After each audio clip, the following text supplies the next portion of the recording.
Welcome to Hollywood Review. I'm DDM, and today we're going to talk about Women of the Hour.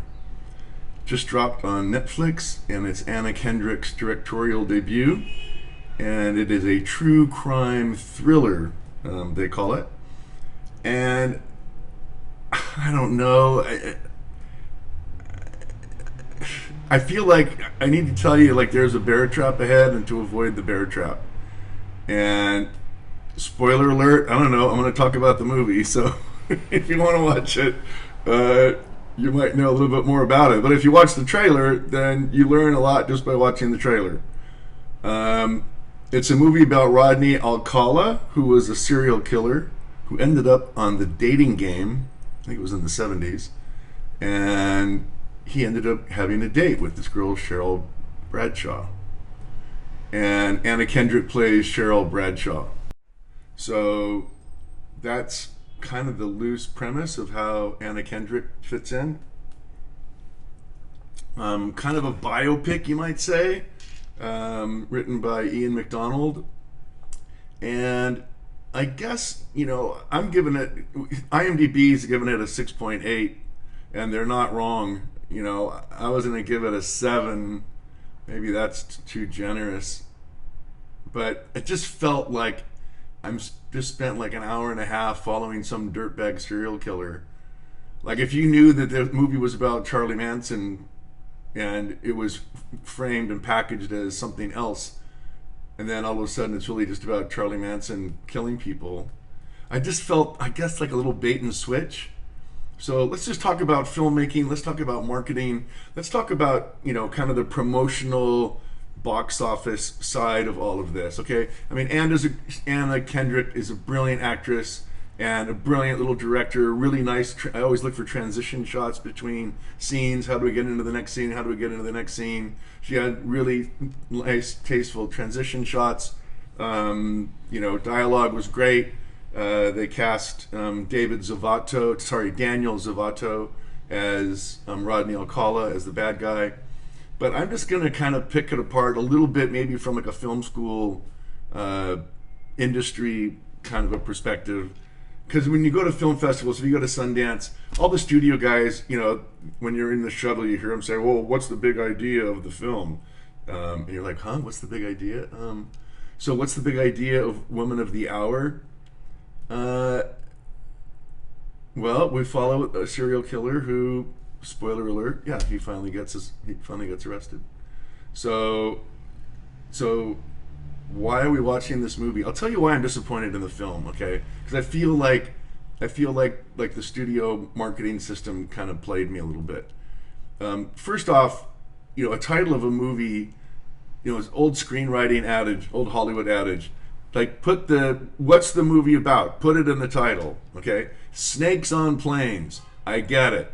Trains, planes, automobiles, I get it. Gladiator, I get it. Like, it's in the title, okay? Like, I get what the movie's about. Why don't I call this The Rodney Alcala Murders? Then I get it. Now I get what I'm watching.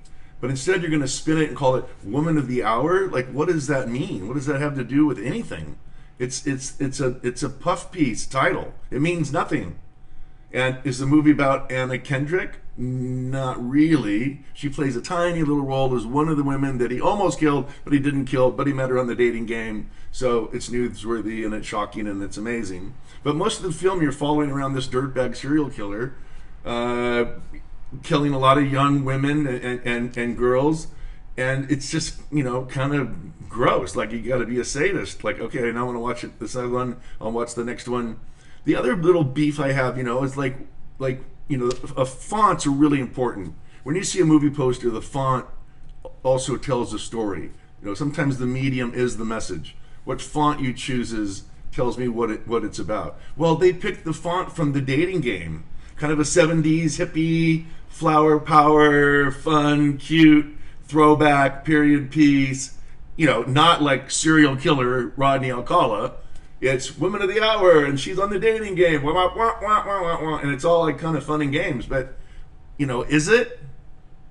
So that's my second beef. Like, give me a title that I know what I'm getting into, I know what I'm signing up for, The Rodney Alcala murders. Okay, now I'm interested. Don't give me like, bait and switch. Then give me a font that says what it is. Give me a serious font. Give me a grown-up font. Again, tone police. What are we selling here? This is a true crime thriller. It's not the dating game. It's not what we're used to seeing Anna Kendrick in. Anna's like that bubbly personality, sharp, bitey, witty, quippy, like kind of rom-com, pitch perfect. Anna's brilliant, but this isn't an Anna Kendrick film. She directed it, she's in it, but this is a thriller. But nothing on the outside of the box says scary thriller following a dirtbag murder.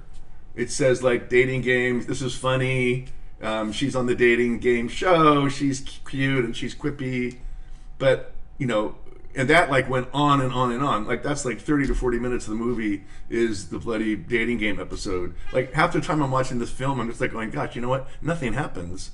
And then the other half, like we're out with this guy out in the desert or somewhere else, and he's like seducing another woman or young girl and taking pictures and seducing and then offing them. And,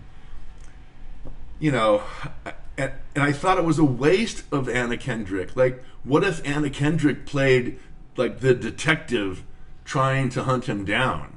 Now she's like throughout the whole film, instead of like intercut, like let her be the lead detective that's trying to find this guy, that's trying to get this guy his comeuppance. I mean, I'm watching this film going, okay, now he's just killed another one. Will he ever get his comeuppance? Like, what's happening here?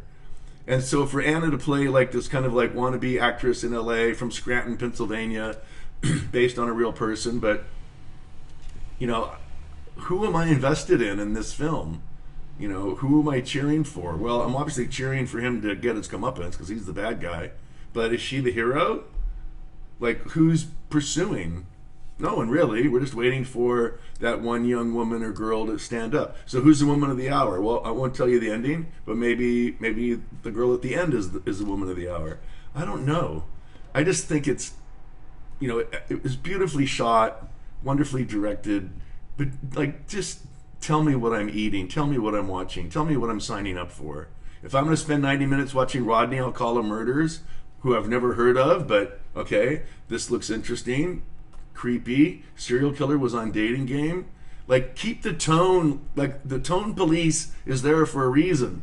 Keep the tone where it needs to be. Scary, creepy font, creepy name, deliver like the give me an apple pie isn't a cheesecake, and if you're gonna give me like a cherry pie, that's not blueberry. So like, tell me in the marketing, tell me in the trailer, give me the tone of this thing, music, graphics, title.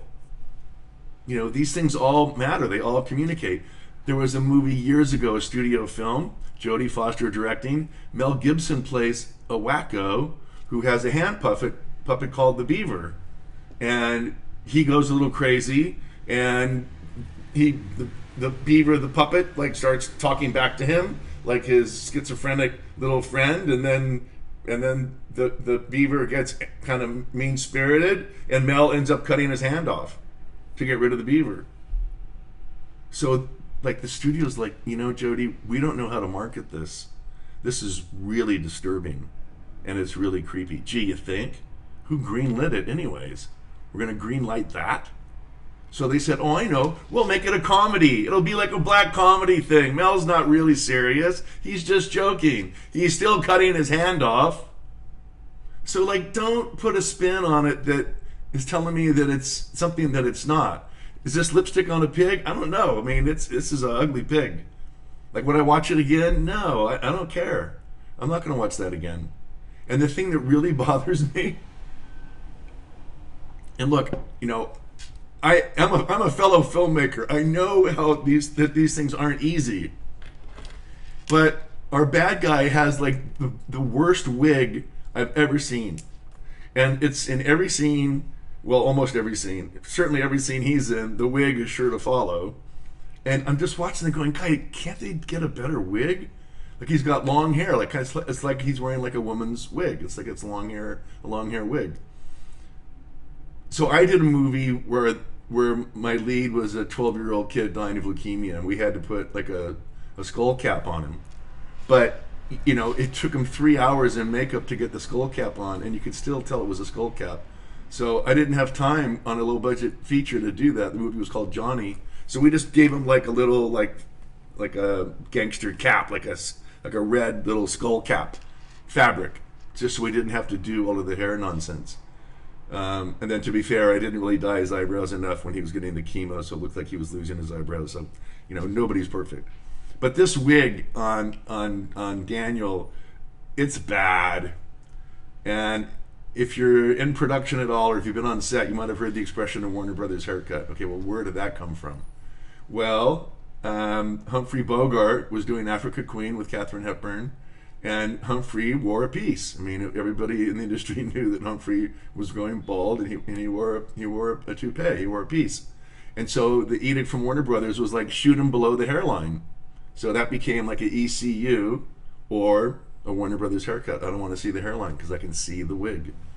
And a lot of filmmakers, you know that trick. You don't want to show the hairline if somebody has a bad wig. I did another movie and this lady had a bad wig, and they end up cutting her like almost out of the film. It was a small role, but so really, like, if you're gonna hire this guy that you love as an actor, does he have to have a wig? Does anybody really know how long Daniel Alcala's hair was? Because now I'm watching how bad the wig is instead of his performance, which was fine, but it just seemed little student filmy. So wigs are hard. Hey, I get it. Wigs are hard. So when you're doing your camera test and everybody can tell he's wearing a wig, lose the wig. Shave his head. I don't care. I don't know what he looks like in real life. Who cares? But like, don't kill the film because you're married to the idea that this guy has long hair and he's going to wear this awful wig the whole movie. It's like pulls you out of the film. That's what suspension of disbelief is all about. Create a world that I believe in. Well, I can't believe in this guy because I can tell he's wearing a wig. Little things matter. Little things matter. So, Anna, I'm a fan. I think you did a great job. I think you got over your skis a little bit in casting you as kind of still the cute, funny, quippy dating game contestant, insecure actress. I mean, you're a comedian and you're great. And it's not that you can't do drama. I've seen you do drama. And, I think you're fabulous. But, sweetie, just shoot straight with us, okay? If you're going to make a movie about a serial killer, then don't top it off with whipped cream and cherries and tell us that it's kind of like a nudge, nudge, wink, wink. Maybe this is funny. I mean, there's nothing funny about it. In fact, if you just build it straight up as like creepy, Texas Chainsaw Massacre. Okay, that's a good movie title. I know what that's about. I know what I'm getting into there. In Cold Blood, Truman Capote. I get it. So don't call it Woman of the Year. Don't give it some little dating game font. It's just taking us down some rabbit hole that doesn't exist. So yeah, I'm gonna give it a 6.5. Again, IMDb is about 6.8. It just dropped like yesterday, and I'm sure it's going to get a lot of run. Woman of the Hour. I'm sorry, it's called Woman of the Hour.